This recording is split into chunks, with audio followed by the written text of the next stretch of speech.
Diberkati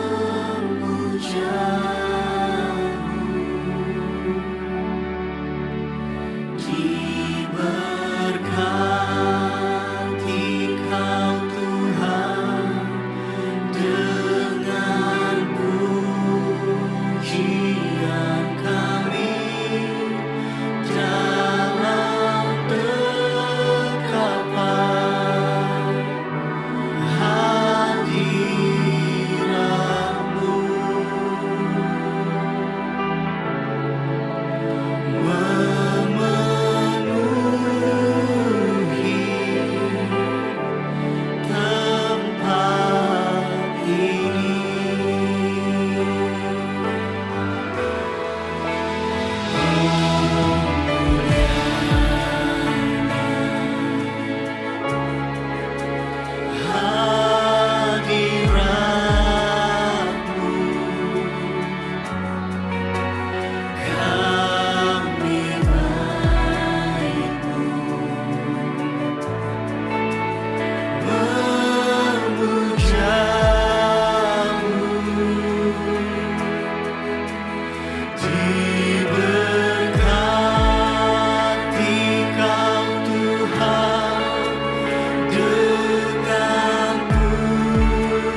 adalah kekuatanku. Bersama Dia ku tak akan goyah. Ku kan terbang tinggi bagai raja wali, melakukan perbuatan yang besar. Ku kan terbang tinggi bagai raja wali dan melayang tinggi dalam kemuliaannya. Biar bumi bergoncang dan badai menerpa, ku kan terbang tinggi bersama Dia.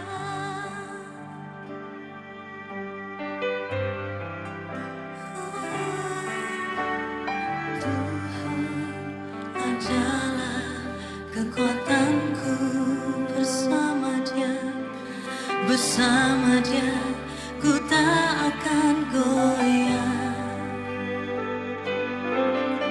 Ku kan terbang tinggi bagai raja wali, melakukan perbuatan yang besar. Ku kan terbang tinggi bagai raja wali dan melayang tinggi dalam kemuliaannya. Biar bumi bergoncang dan badai menerpa, ku kan terbang tinggi bersama. Ku kan terbang tinggi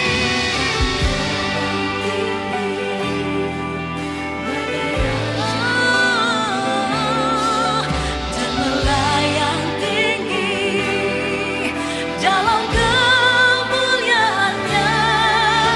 Biar bumi bergoncang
Shalom Bapak Ibu Saudara yang diberkati oleh Tuhan.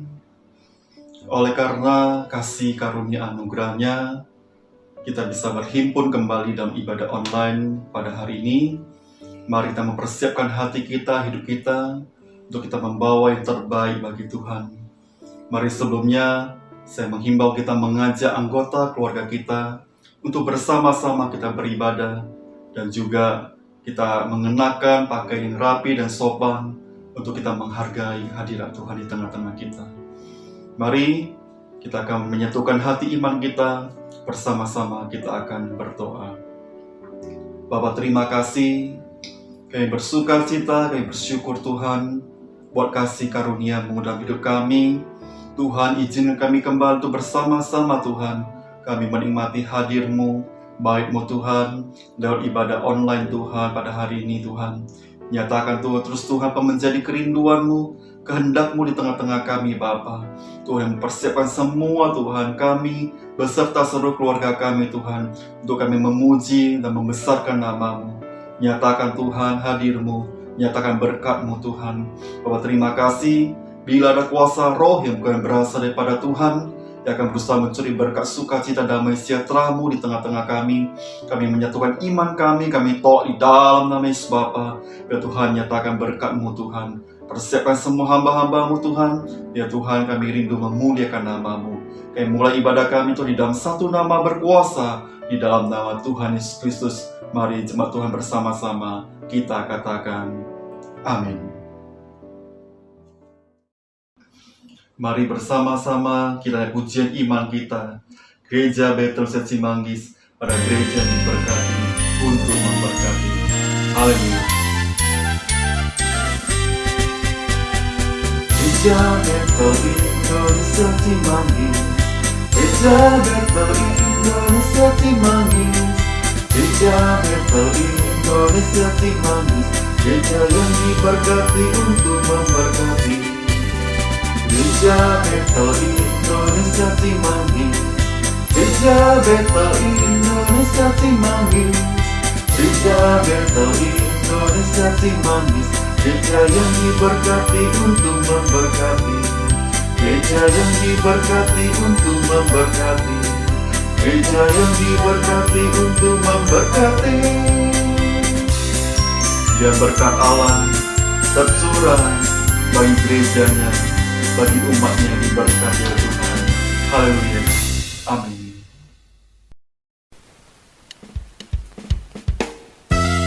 Mari jemaat Tuhan, bersama-sama kita muliakan Tuhan Allah kita. Sebab Engkau Tuhan Allah yang kudus, yang hadir di tengah-tengah perhimpunan umat-Mu Bapa.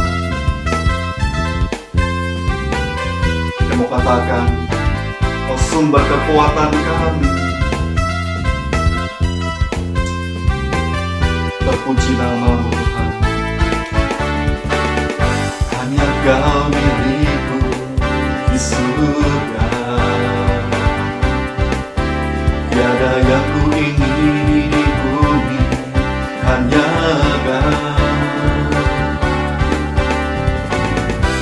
Tak ku andalkan kekuatanku, namun yang pasti Kau tetap selamanya. Hanya Kau milikku di surga. Tiada yang ku ingini di bumi, hanya Kau.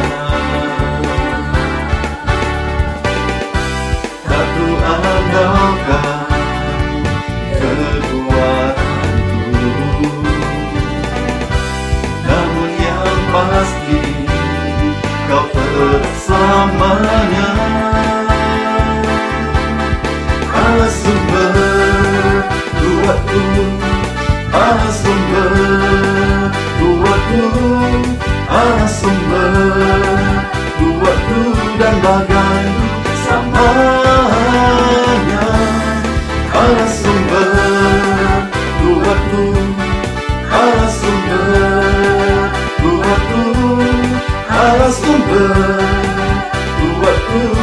bagianku selamanya.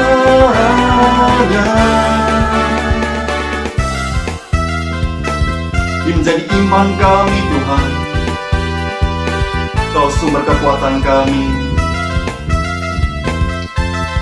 Haleluya.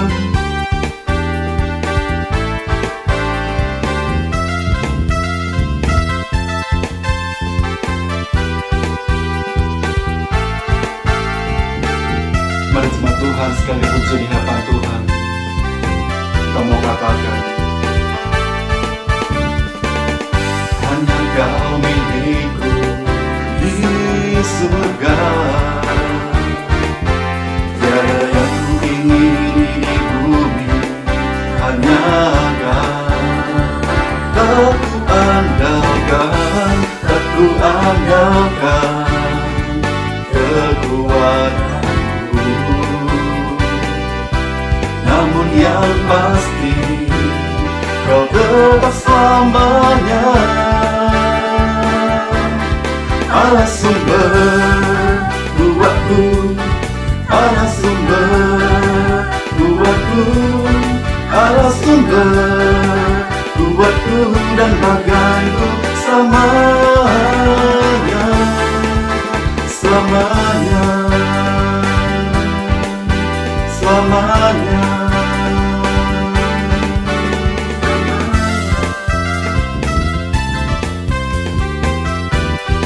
Sebab Tuhanlah kekuatan kami, gunung batu kami, dari dulu sekarang sampai selama-lamanya. Haleluya. Amin. Kita satukan hati, kita tundukkan kepala, kita satu dalam doa. Bapa di surga, kami mengucap syukur, terima kasih ya Tuhan buat saat ini, buat waktu dan kesempatan kembali Engkau berikan khususnya jemaat-Mu GBC Manggis bersama-sama beribadah ya Tuhan. Sekalipun ya Tuhan masih dilakukan secara online ya Tuhan, kami percaya bersama dengan keluarga kami sama-sama duduk bersama untuk menikmati bait-Mu, menikmati anugerah-Mu, dan kami rindu lawatan terjadi di tengah-tengah keluarga besar GBC Manggis ya Tuhan. Terima kasih ya Tuhan, pada hari ini ya Tuhan, kami menyatukan iman percaya kami terus mendukung dalam doa, khususnya sidang jemaat-Mu ya Tuhan, yang mengalami kelemahan tubuh, menyerahkan mereka dalam tangan kuasa-Mu, maupun menjadi pergumulan permasalahan mereka ya Tuhan, dimanapun berada, Engkau juga akan melawat jemaat-jemaat-Mu ya Tuhan. Terima kasih ya Tuhan, juga jemaat-Mu yang sudah usia lanjut, Engkau pelihara mereka, kehidupan mereka, masa tua mereka ya Tuhan, kami menyerahkan hanya ke dalam tangan kuasa-Mu ya Tuhan. Terima kasih ya Tuhan, kami juga berdoa untuk setiap pelayan-pelayan Tuhan yang mempersiapkan untuk beribadah secara online ini. Tuhan, biar pengurapan-Mu Engkau nyatakan bagi mereka, biar kehidupan mereka juga boleh menyenangkan Engkau, dan biar pelayan mereka boleh menjadi pelayan, menjadi berkat bagi orang lain ya Tuhan. Terima kasih ya Tuhan, kami juga terus mendukung dalam doa ya Tuhan, khususnya gembala kami, Ibu Joyce ya Tuhan, Engkau tetapkan sebagai gembala-Mu di GBC Manggis ya Tuhan, biar pengurapan, kesehatan, kekuatan daripada Allah Engkau akan curahkan bagi Ibu Gembala, dan juga semua keluarga boleh mendukung pelayanan Ibu Gembala ya Tuhan. Terima kasih ya Tuhan, kami menyerahkan sepenuhnya hanya ke dalam tangan kuasa-Mu. Kami juga berdoa ya Tuhan, untuk program pembangunan GBC Manggis, ke dalam tangan kuasa-Mu kami menyerahkan ya Tuhan. Terlebih ya Tuhan, rencana ya Tuhan, untuk pembukaan ibadah secara offline ya Tuhan, kami menyerahkan dalam tangan kuasa-Mu, biar hikmat-Mu, buat waktu-Mu yang tepat ya Tuhan, untuk kami boleh bersama-sama beribadah di gedung ibadah yang baru ya Tuhan. Kami menyerahkan untuk finishing pembangunan ya Tuhan, dan juga pembangunan gedung sekolah minggu. Kami menyerahkan keperluan-kebutuhan dana, Engkau persatukan ya Tuhan, mulai dari panitia dan juga sidang jemaat-Mu ya Tuhan, untuk sama-sama ya Tuhan, untuk boleh ikut ambil bagian dalam pembangunan GBC Manggis ya Tuhan. Terima kasih ya Tuhan, kami juga menyerahkan untuk pemerintah bangsa negara kami menyerahkan bangsa Indonesia tengah kondisi pandemi ini ya Tuhan. Kami menyerahkan dalam tangan kuasa-Mu, biar belas kasihan-Mu ya Tuhan Kau curahkan bagi bangsa ini di saat kondisi pandemi ini ya Tuhan. Biar hikmat-Mu menyertai mulai pemimpin bangsa kami dari tingkat pusat sampai daerah, dan semua masyarakat ya Tuhan boleh menaati protokol kesehatan ya Tuhan. Kami menyerahkan ya Bapa, biar pandemi ini ya Tuhan boleh segera berakhir di bangsa kami, dan biarlah pemulihan kesehatan, pemulihan bangsa kami menyerahkan dalam tangan kuasa-Mu, dan bahkan Engkau akan menyelamatkan bangsa kami, karena bangsa ini adalah milik-Mu ya Tuhan. Terima kasih ya Tuhan, kami menyerahkan segalanya hanya ke dalam tangan kuasa-Mu. Terima kasih ya Bapa. Kalau saat ini ya Tuhan, kami juga mempersiapkan diri kami untuk sama-sama menikmati firman-Mu ya Tuhan. Urapi hamba-Mu yang telah Kau persiapkan ya Tuhan, untuk boleh menyampaikan benih firman-Mu, dan kami semua boleh berkati. Dan biarlah jemaat-Mu ya Tuhan semakin dikuatkan, supaya dipulihkan, dan bahkan iman percaya kami tetap berpengharapan kepada Engkau. Dan bahkan kami ya Tuhan menjadi umat-umat ya Tuhan, yang semakin layak ya Tuhan menantikan Engkau yang kedua kalinya ya Tuhan. Terima kasih ya Tuhan, dalam menjadi seruan doa kami pada saat ini. Dan biarlah doa ini kami panjatkan di dalam nama Yesus, kami berdoa dan mengucap syukur. Haleluya. Amin. Mari bersama-sama kita datang menghampiri hadirat-Nya, menjadi setiap kerinduan kami umat-Mu Tuhan. Kami rindu terus menikmati hadir. Terima kasih Tuhan. Mari naik puji di hadapan Tuhan. Kita mau katakan, sinar kemuliaan-Mu Bapa. Sinar kemuliaan-Mu Bapa memenuhi sekelilingku. Rasakan hadirat-Mu, Kau tenggelamkan jiwaku. Ku ingin tetap tinggal bersama-Mu. Ini rindu kami di hadapan-Mu Tuhan. Sinar kemuliaan-Mu Bapa memenuhi sekeliling. Rasakan hadirat-Mu, Kau tenggelamkan jiwaku. Ku ingin tetap tinggal bersama-Mu. Ku ingin tetap di sini, menikmati bait-Mu.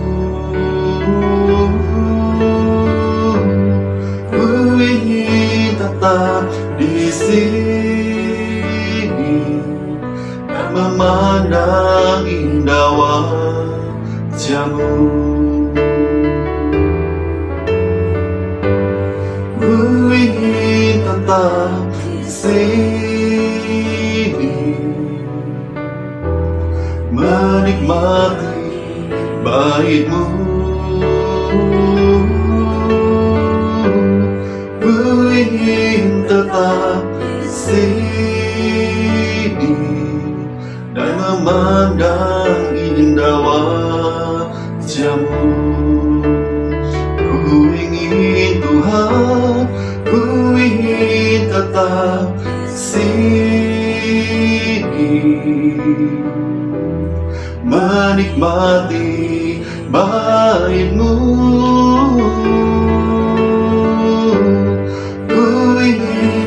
Tetap di sini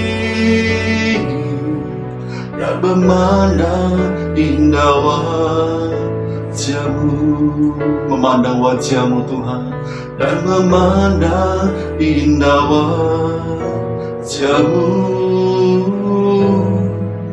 dan memandang indah wajah-Mu.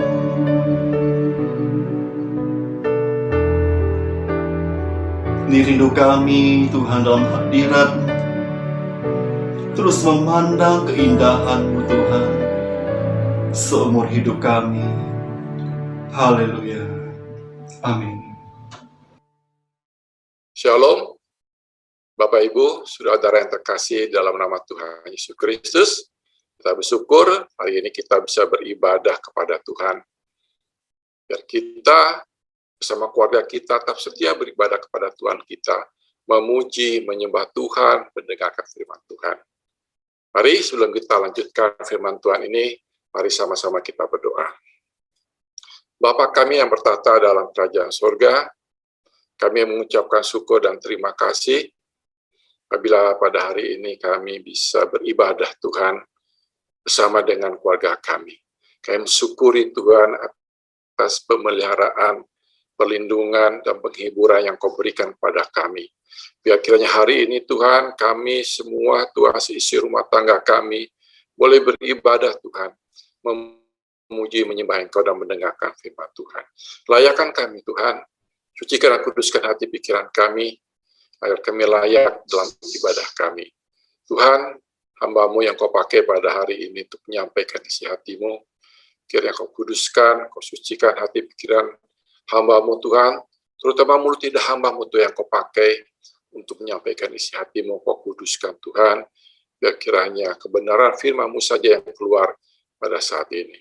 Terima kasih Bapa, terima kasih Yesus, bila ada kuasa kegelapan, roh jahat yang mengganggu jalannya ibadah kami, yang mengganggu device kami, gadget kami, maupun koneksi internet kami menyatukan iman percaya kami tolak di dalam nama Yesus Kristus, kami singkirkan segala penghalang-penghalang, pengganggu-pengganggu yang mencoba Tuhan mengagalkan ibadah kami. Terima kasih Bapa, terima kasih Yesus, biarlah kiranya suasana surga hadir di tengah-tengah keluarga kami. Di dalam nama Tuhan Yesus Kristus kami berdoa dan kami mengucapkan syukur. Mari kita yang percaya sama-sama kita katakan, amin, haleluya, puji Tuhan. Ya, kita bersyukur kita bisa beribadah meskipun situasi sekarang sangat mencekam, ya, terutama banyak di antara jemaat kita juga yang sedang melakukan isolasi mandiri karena terinfeksi oleh COVID-19, ya. Mulai dari kemarin juga rumah saya satu RT di lockdown, ya, nggak boleh ada orang luar yang masuk tanpa izin. Demikian juga kita orang yang di dalam RT kita juga kalau izin harus melalui ada satpam yang jaga. Jadi tidak boleh bebas seperti minggu-minggu yang lalu. Dan sebelum kita lanjutkan, kita akan membaca ini Alkitab.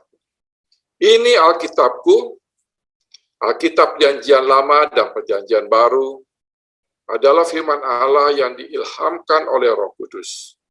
Firman Allah adalah kekuatan dan kuasa Allah yang menyelamatkan, yang memulihkan, yang menyembuhkan, dan yang memberkati.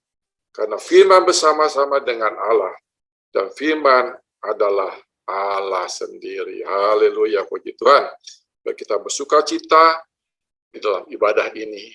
Kita percaya bahwa Tuhan selalu hadir di tengah-tengah keluarga, terutama kita yang sedang berseru-seru memanggil nama Tuhan, yang membutuhkan pertolongan.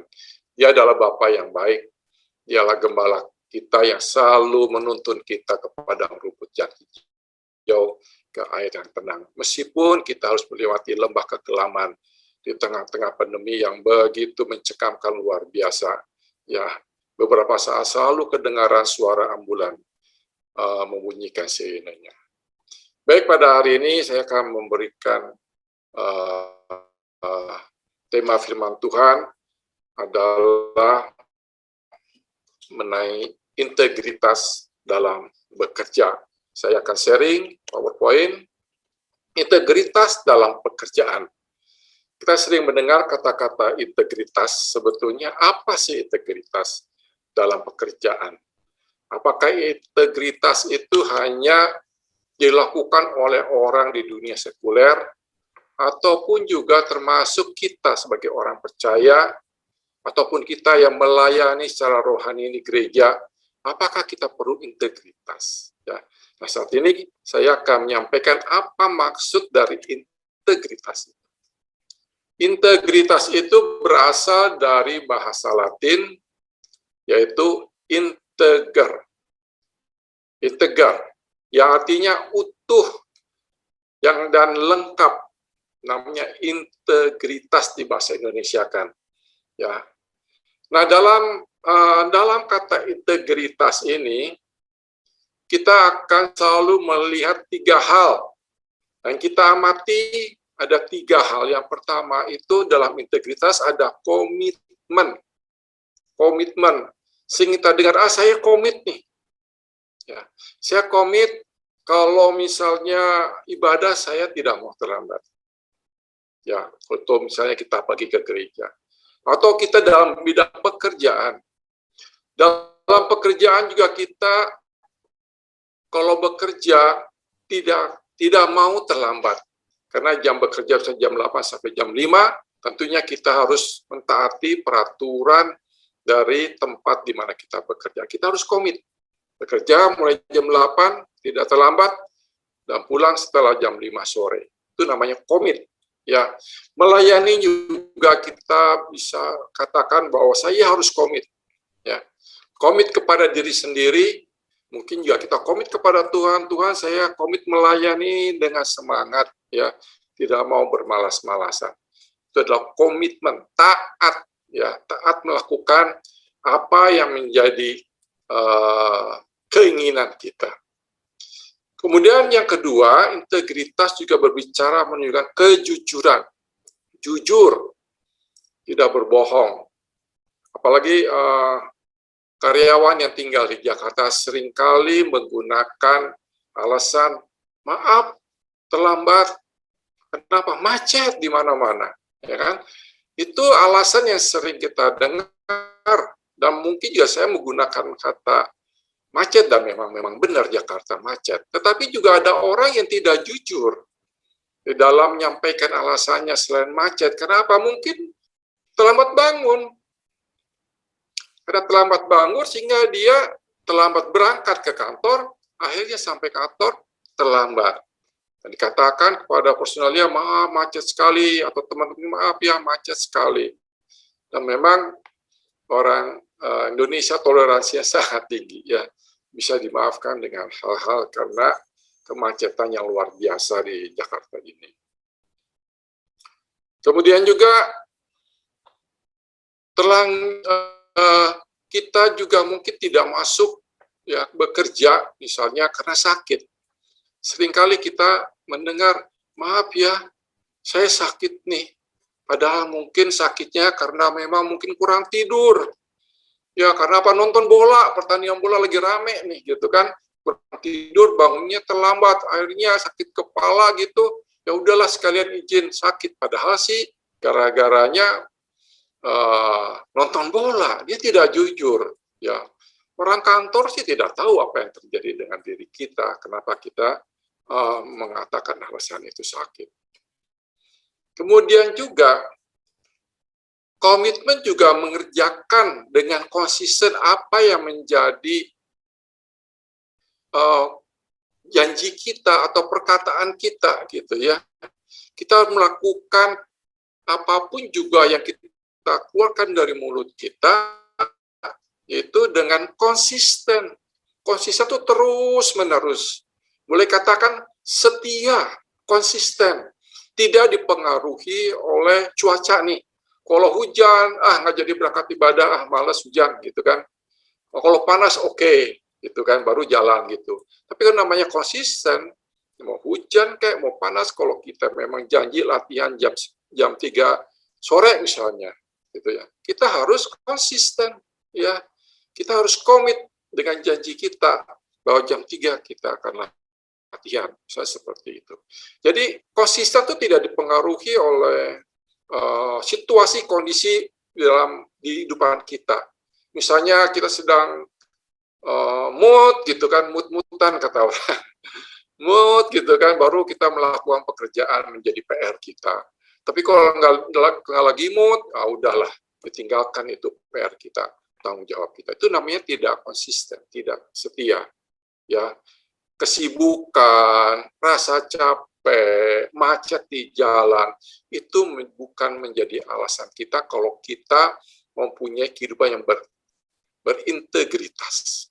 Ya, jadi integritas berbicara mengenai komitmen atau taat, kejujuran, jujur, konsisten, atau setia. Nah, kenapa ada kata integritas di dalam firman Tuhan? Karena firman Tuhan yang terambil dalam Matius 22 ayat 16, ya, ini terjemahan dari New International Version, dikatakan Matius 22 ayat 16, dikatakan Yesus is a man of integrity. Yesus adalah orang yang mempunyai integritas. Dalam terjemahan bahasa Indonesia, a man of integrity adalah seorang yang jujur. Jadi orang yang jujur adalah orang yang mempunyai integritas. Karena jujur adalah bagian daripada integritas. Ya. Sebagai orang yang berintegritas, saat kita membicarakan sesuatu, komitmen misalnya, itu bukan sesuatu yang munafik. Jadi apa yang kita katakan di depan orang, tapi di belakang orang itu, pada saat itu nggak ada, kita tidak melakukan apa-apa. Ya misalnya, kemunafikan adalah sesuatu yang tidak jujur. Sebetulnya boleh anggap hampir sama dengan berbohong. Tidak sesuai antara perkataan dan perbuatan. Jadi orang yang munafik, gitu kan? Itu munafik. Orang integritas itu bukan orang yang pura-pura. Ya, Tuhan Yesus tidak pernah berpura-pura. Dia seorang yang jujur, dia seorang yang bukan juga munafik. Dia menjadi teladan kita bahwa kita juga harus menjadi a man of integrity. Orang yang berintegritas. Baik di bidang pekerjaan kita di sekuler, maupun di bidang pekerjaan kita dalam pelayanan di gereja. Bagi orang Kristen, integritas adalah hal yang sepaket dengan kehidupan rohaninya, bukan teori saja. Tetapi kehidupan rohani seseorang pengikut Kristus itu akan tercermin dari perilaku sehari-hari. Ya. Baik di tempat pekerjaan, baik mungkin di gereja, ataupun pada saat sendirian. Kita sebagai orang Kristen, kehidupan kita harus berintegritas. Tidak perlu dilihat orang, baru kita melakukan integritas. Ya, kita melakukan integritas karena integritas adalah bagian daripada kehidupan kita sebagai orang percaya. Seperti Tuhan Yesus. Tuhan Yesus adalah is a man of integrity. Nah, integritas Kristiani adalah harus sepadan dengan Kristus. Dalam Filipi 2 ayat 5 dikatakan, hendaklah kamu dalam hidupmu bersama menaruh pikiran, ya pikiran itu dari sini, perasaan hati kita yang terdapat juga dalam Kristus Yesus. Kalau Yesus Kristus adalah orang yang jujur, orang yang punya komitmen, orang yang berintegritas dengan orang-orang di sekitarnya, maka kita pun harus mengikuti sebagai pengikut Kristus. Bahwa kita betul-betul ingin seperti Yesus, jujur, kemudian juga kita harus punya komitmen, kita juga harus konsisten dalam kehidupan kita sehari-hari. Ya. Yesus adalah diutus oleh Allah ke dunia ini sebetulnya untuk, bukan sebetulnya, memang diperintahkan oleh Allah untuk menyelamatkan dunia, ya, menanggung isi dunia. Tetapi dalam kehidupannya Tuhan Yesus kita lihat bahwa ternyata dalam rancangan ini Allah menurunkan Tuhan Yesus dari keluarga yang bukan sifatnya berhubungan dengan kerohanian. Ya, Tuhan Yesus tidak memiliki orang tua sebagai nabi. Tuhan Yesus tidak memiliki orang tua sebagai imam di bait Allah atau orang Lewi. Tetapi Tuhan Yesus lahir ke dunia ini dari orang tua Yusuf dan Maria yang profesinya adalah tukang kayu. Tidak diceritakan dalam Alkitab apa saja yang dikerjakan saat Tuhan Yesus sampai berumur 30 tahun. Tapi saya percaya, ya, Tuhan Yesus adalah anak yang baik. Ya. Anak yang baik yang mengikuti teladan dari ayahnya Bapak Yusuf.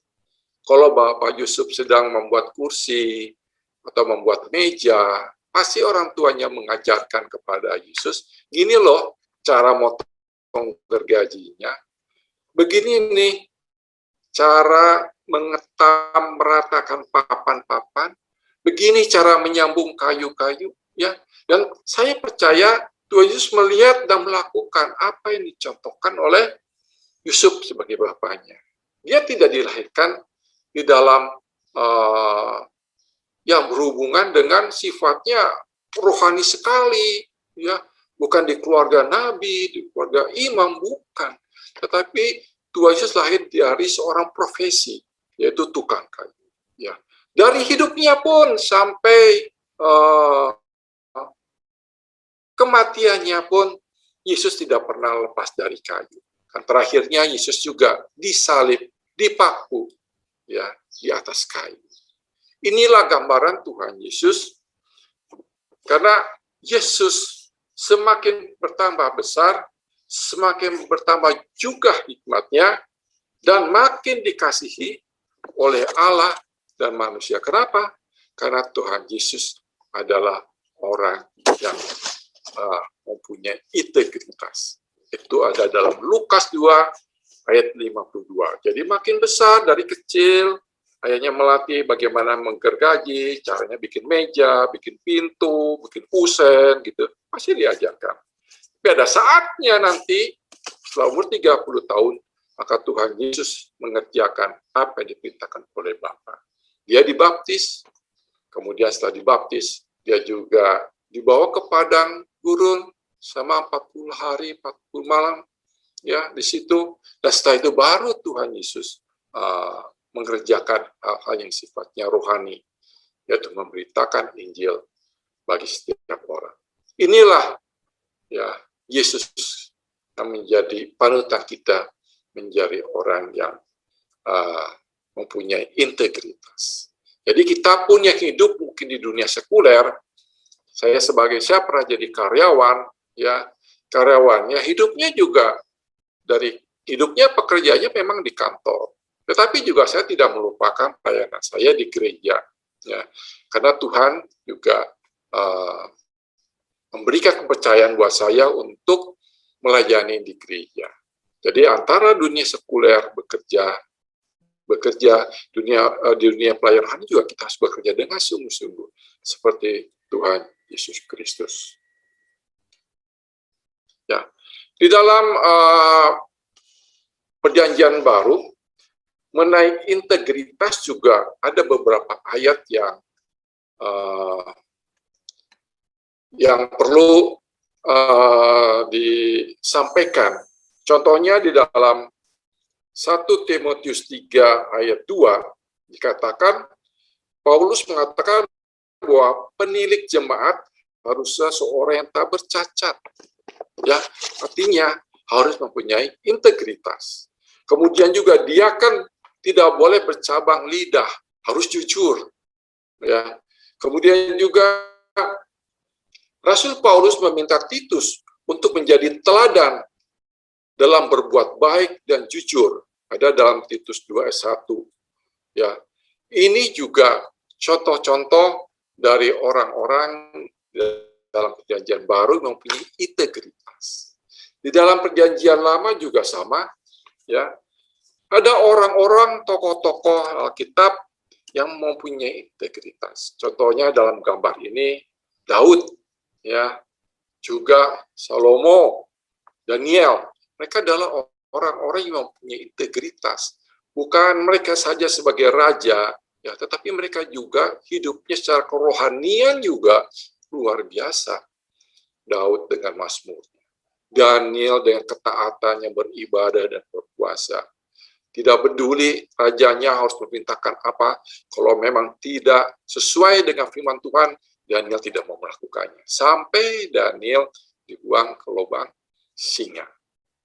Itulah orang-orang yang berintegritas. Nah, saat ini saya ambil contoh mengenai Daud. Ya, salah seorang yang mempunyai integritas yang tinggi. Dalam hal apa saja integritas Daud dapat kita lihat.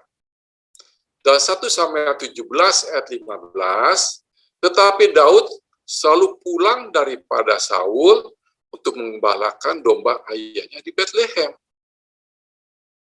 Pulang dari Saul, karena Saul pada saat itu telah kehilangan roh Allah. Roh Allahnya sudah keluar dari Saul. Sehingga yang datang dalam diri Saul adalah roh-roh jahat. Sehingga Saul ini galau. Saul ini merasa ketakutan. Saul ini bimbang, tidak sejahtera, gitu kan, susah tidur. Maka disarankan ya oleh orang yang dekat dengan Saul, panggil Daud. Karena Daud dengan kecapinya, dia bisa bernyanyi dan bermazmur. Dengan mendengarkan lagu pujian dari Daud, maka roh jahat itu keluar dari Saul. Jadi pujian, penyembahan, mazmur itu sungguh-sungguh luar biasa dahsyatnya. Bisa menghalau roh jahat dalam diri seseorang. Jadi kalau kita sedang galau, kalau kita sedang banyak kekhawatiran, pikiran, mari memuji nama Tuhan. Mari bersemas. Mungkin kita susah berdoa karena sudah, aduh hati ini gimana. Tapi kalau mau muji menyembah Tuhan seperti Daud, ya, maka kehidupannya sungguh-sungguh menyenangkan hati. Meskipun Daud adalah seorang pahlawan yang sudah mengalahkan Goliat, pahlawan luar biasa, tetapi dia tetap mempunyai integritas, yaitu pulang ke rumah orang tuanya dan tetap melakukan pekerjaannya, mengembalakan domba ayahnya di Bethlehem. Ya. Nah, inilah contoh dari pekerjaan Daud, perilaku Daud. Bahwa Daud setia pada tugas yang dipercayakannya. Ya. Karena Daud hanya mengembalakan 2 atau 3 orang.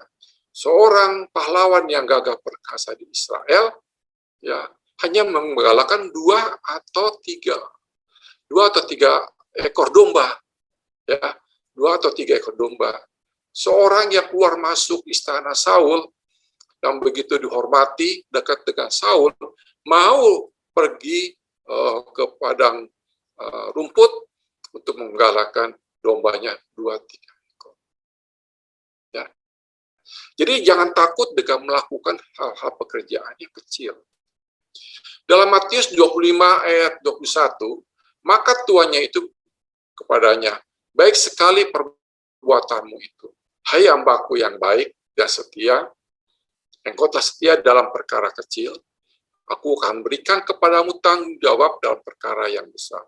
Masuklah dan turutlah dalam kebahagiaan Tuhan. Ini adalah Daud yang patut kita contoh. Jadi kita harus setia dengan perkara kecil. Jangan malu, jangan malas mengerjakan perkara-perkara kecil. Ya. Saya tidak malu mengatakan bahwa saya pernah menjual galon air isi ulang. Ya. Saya tidak malu mengatakan itu. Saya melakukannya dengan sungguh-sungguh. Padahal untungnya 1 galon cuma Rp2.000.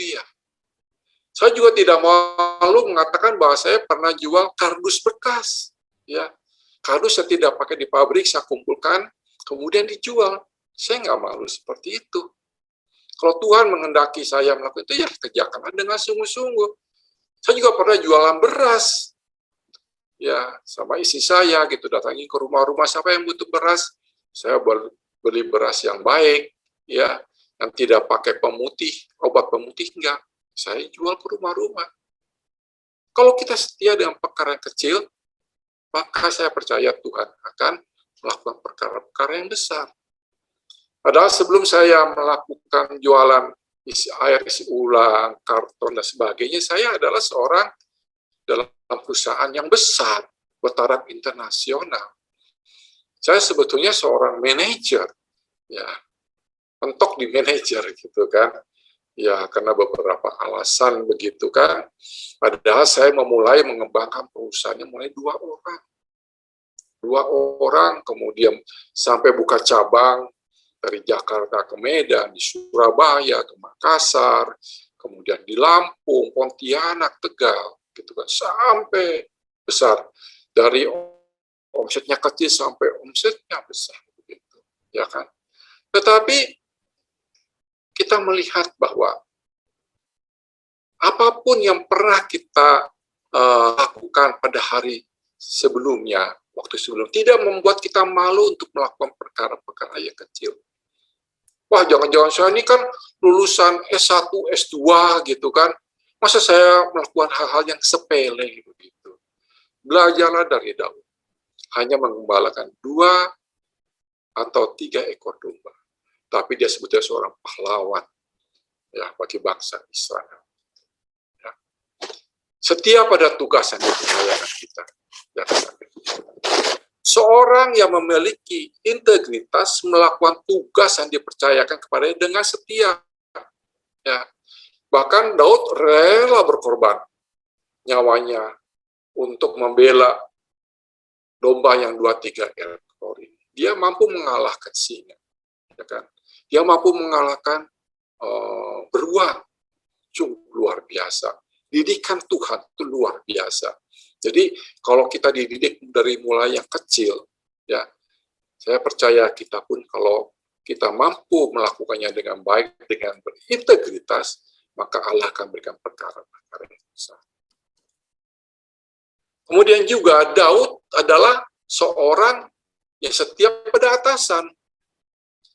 Dalam 1 Samuel 24 ayat 7 berbunyi demikian. Lalu berkatalah ia kepada orang-orangnya, dijauhkan Tuhanlah kiranya daripadaku untuk melakukan hal yang demikian kepada Tuhanku, kepada orang yang diurapi Tuhan, yakni yang menjamah dia, sebab dialah yang diurapi Tuhan. Ya, apa yang dikatakan Daud? Karena pada saat itu Daud sedang dikejar oleh Raja Saul. Bukan hanya sekedar dikejar, mau dibunuh. Ya, jadi pada ada kesempatan tertentu, ya, Daud memiliki peluang dengan mudahnya membunuh Saul.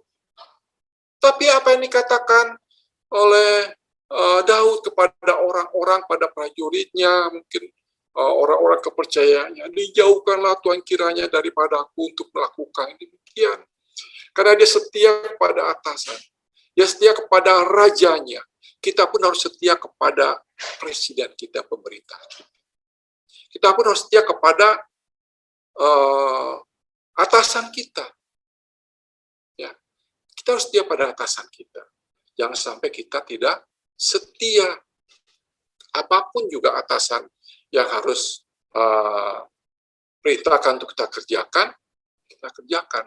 Selama perintah itu adalah benar menurut firman Tuhan.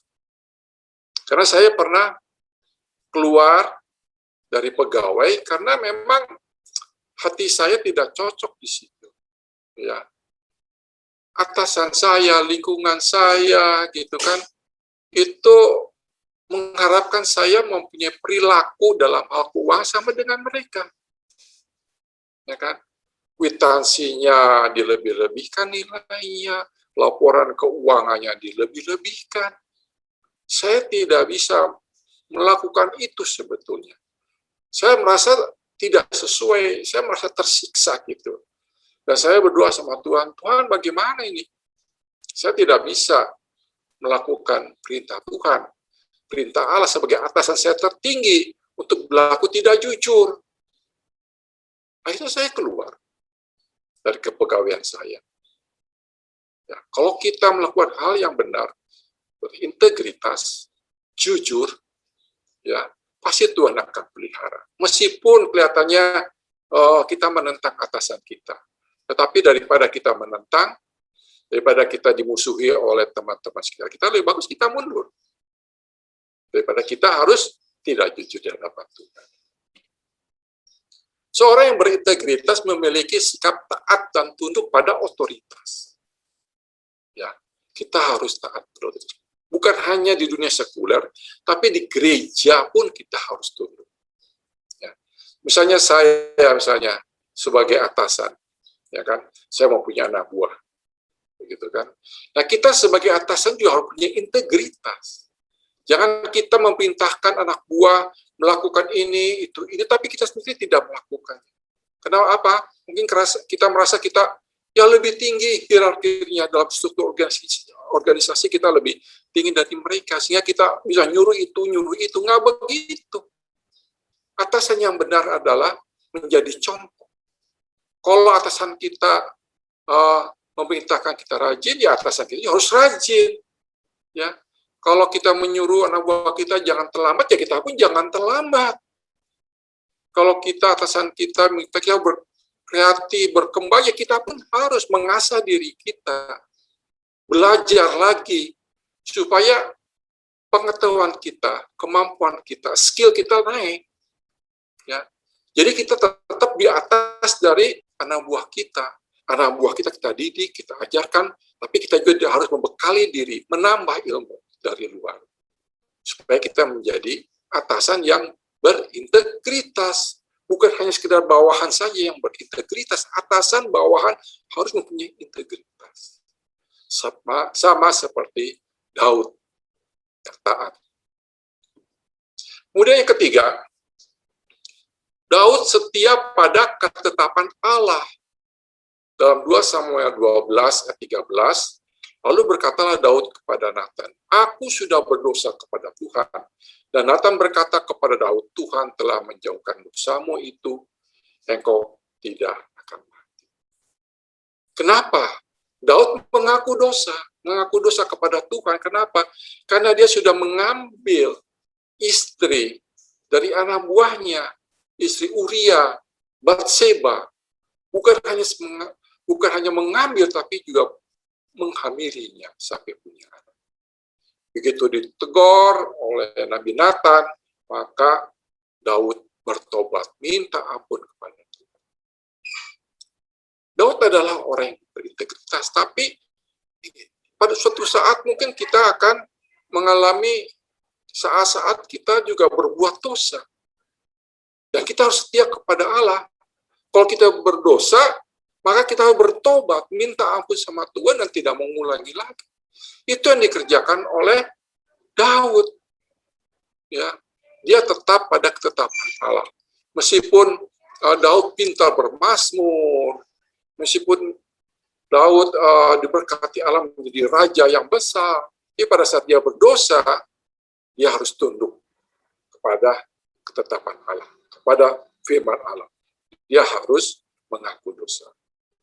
Ya, sehingga Daud diluputkan dari hukuman mati.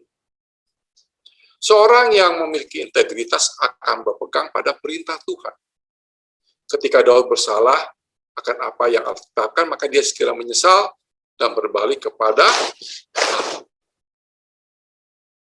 Jadi sekali lagi, kehidupan berintegritas bukan kehidupan yang sempurna secara moral, tapi kita harus melakukan perilaku kita, tindakan kita yang mempunyai komitmen.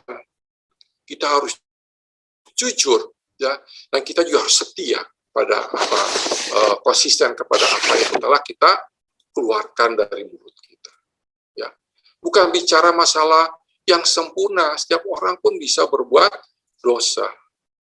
Orang Kristen yang sudah hidup baru seharusnya orang mempunyai integritas di dalam pekerjaan, baik pekerjaan sekular maupun pekerjaan pelayanan Tuhan. Karena apa? Hatinya sudah dirubahkan, pikirannya sudah dirubahkan. Maka dia mempunyai kesetiaan, dia mempunyai ketaatan, dia mempunyai kejujuran. Ya.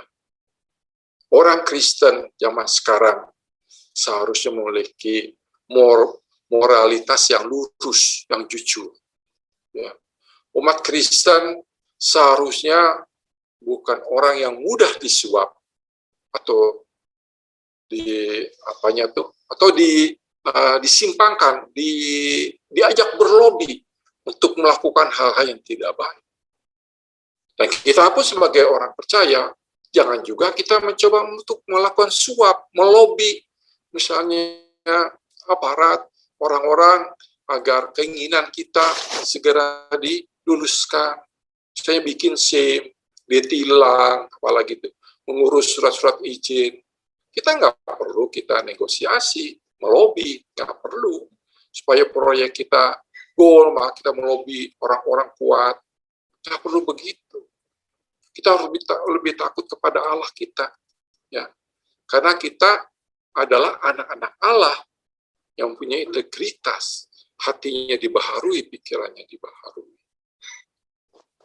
Ada satu contoh dalam sejarah yang cukup bagus. Ya, kita kenal namanya tembok Cina, ya kan? Tembok Cina adalah tembok yang paling panjang, paling besar yang pernah dibuat di dunia ini dalam sejarah kemanusiaan. Nah, panjangnya tembok Cina ini kurang lebih, orang Cina mengatakan, orang Tionghoa mengatakan 10.000 li. Ya, kalau saya baca di Wikipedia itu kalau nggak salah ada yang mengatakan 6.000 kilometer. Tapi juga yang mengatakan 8.000-an kilometer. Karena ada beberapa bagian dari tembok Cina itu yang hilang. Ya, mungkin rusak, kena longsor, kena gempa, jadi nggak kelihatan gitu kan bekas. Hanya ada bekas-bekasnya. Hanya ribuan kilometer lah panjang. Dan itu dibangun cukup lama, ratusan tahun, sampai 3 dinasti ya Cina yang membangun tembok itu. Tujuannya adalah supaya kalau ada orang barbar dari utara Cina menyerang, dia tidak bisa masuk ke negara Tiongkok. Karena tingginya tembok Cina itu kurang 8 meteran, lebarnya 4 meteran. Itu besar, tinggi, kuat lagi. Ya, jadi pikiran dari raja-raja pada saat itu nggak mungkin lah orang barbar, musuh-musuh bisa masuk ke negara Tiongkok karena sudah dibatasi dengan benteng yang begitu besar dan panjang. Memang betul, ya panjang dan besar gitu kan. Sehingga rakyat di dalam tembok itu aman. Tapi kenapa sebelum setahun, ya dalam sejarah sebelum setahun tembok ini selesai dibangun, ternyata negara Tiongkok diserang 3 kali oleh orang barbar. Ternyata apa yang terjadi? Mereka membangun fisik yang luar biasa, tetapi mereka tidak membangun integritas dari prajurit-prajuritnya. Memang tembok itu panjang, tetapi beberapa jarak tertentu itu ada semacam menara, dan di bawahnya ada pintu. Ya, jadi kalau misalnya prajurit dari Tiongkok menyerang keluar, ada pintu. Jadi tidak banyak prajurit yang menjaga tembok ini, 30 ribuan kilometer dijaga, cuma beberapa jarak ada pintu, ada menara, dan mereka dijaga oleh prajurit. Ya. Ternyata prajurit-prajurit ini tidak mempunyai integritas. Musuh bisa masuk. Kenapa? Prajurit ini diajak negosiasi dengan uang dan perempuan. Akhirnya apa? Ternyata musuh 3 kali masuk dalam Tiongkok. Jadi kita bukan hanya membangun fisik kita, ya, kemudian kerohanian kita, tapi juga kita harus membangun kerohanian, perilaku yang mempunyai integritas di dalam pekerjaan maupun dalam pelayanan. Jadi integritas itu antara ucapan dan tindakan itu harus. Ya. Kita tidak boleh berbohong. Kita harus konsisten, setia. Kita harus punya komit, janji, taat melakukan itu. Biar kiranya kita perilaku orang-orang percaya ini tidak menjadi batu sandungan yang mudah sekali diajak negosiasi, yang mudah menyuap, disuap. Jangan seperti itu. Kita orang Kristen adalah pengikut Kristus, ya, pengikut Kristus yang dikatakan tadi oleh firman Tuhan adalah a man of integrity. Dan kita pun harus membina perilaku kita, setiap pribadi menjadi orang yang mempunyai integritas, menjadi orang-orang yang mempunyai man of integrity. Demikianlah firman Tuhan yang sampaikan pada hari ini. Biar kiranya firman Tuhan ini memberkati kita semua. dan memberkati saya juga. Ya, saya percaya Roh Kudus akan menolong agar kita bisa mencerna firman Tuhan yang telah kita dengar pada saat ini. Saudara, sebelum kita akhiri ibadah kita, mari sama-sama kita berdoa. Bapa kami yang bertata dalam kerajaan surga, kami ucapkan syukur dan terima kasih. Kami telah mendengar firman Tuhan yang mengajarkan bahwa kami orang percaya pengikut Kristus harus mempunyai integritas, mempunyai komitmen, mempunyai konsisten dan jujur Tuhan terhadap apa yang dipercayakan oleh Allah untuk kami lakukan. Terima kasih Bapa, terima kasih Yesus atas kebaikan, kemurahan, pemeliharaan yang kau berikan kepada kami. Berkati Tuhan jemaat-Mu GBC Manggis yang saat ini sedang beribadah, maupun juga jemaat-Mu Tuhan yang dalam kelemahan tubuh, yang sedang isoman Tuhan. Kau berkati mereka, kau jamah, kau pulihkan Tuhan oleh-Mu Tuhan. Yang bidur-bidur Tuhan Yesus, penyakit apapun juga kau pulihkan di dalam nama Yesus Kristus. Terima kasih Bapa, terima kasih Yesus. Dalam nama Tuhan Yesus kami berdoa dan kami ucapkan syukur. Haleluya. Mari sama-sama kita katakan amin. Tuhan Yesus memberkati. Mari bersama-sama kita akhiri ibadah kita. Sama-sama kita katakan, kami bangga punya Allah seperti-Mu. Haleluya. Kami bangga memiliki Allah seperti-Mu. Kami bahagia menjadi milik-Mu. Kami muliakan, kami tinggikan, kami agungkan nama-Mu Yesus.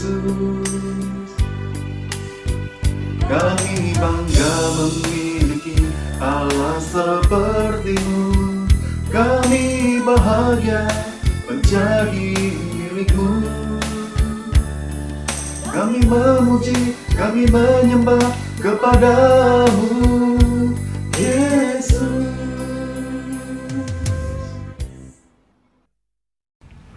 Kita arahkan hati untuk menerima berkat. Tuhan memberkati engkau dan melindungi engkau. Tuhan menyinari engkau dengan wajah-Nya dan memberi engkau kasih karunia. Tuhan menghadapkan wajah-Nya kepadamu dan memberi engkau damai sejahtera. Sekarang saudara, terimalah berkat yang sempurna dari Allah Bapa, kasih karunia, kemurahan, damai sejahtera dalam anugerah putranya yaitu Yesus Kristus, serta kekuatan, penghiburan dan persekutuan yang indah bersama Roh Kudus, menyertai saudara mulai saat ini sampai Maranatha Tuhan Yesus datang kembali di awan-awan yang permai.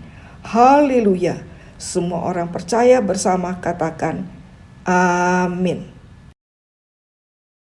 Mari jemaat Tuhan bersama-sama kita naikkan syukur kita. Kita mau katakan terima kasih Tuhan. Segala kebaikan-Mu Tuhan. Haleluya. Terima kasih Yesusku, terima kasih Yesusku. Puji syukur hanya bagi Tuhanku. Terima kasih Yesusku, terima kasih Yesusku. Puji syukur hanya bagi Tuhanku.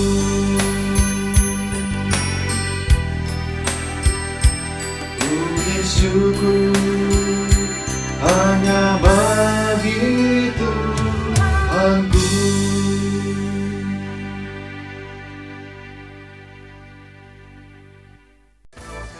Allah sumber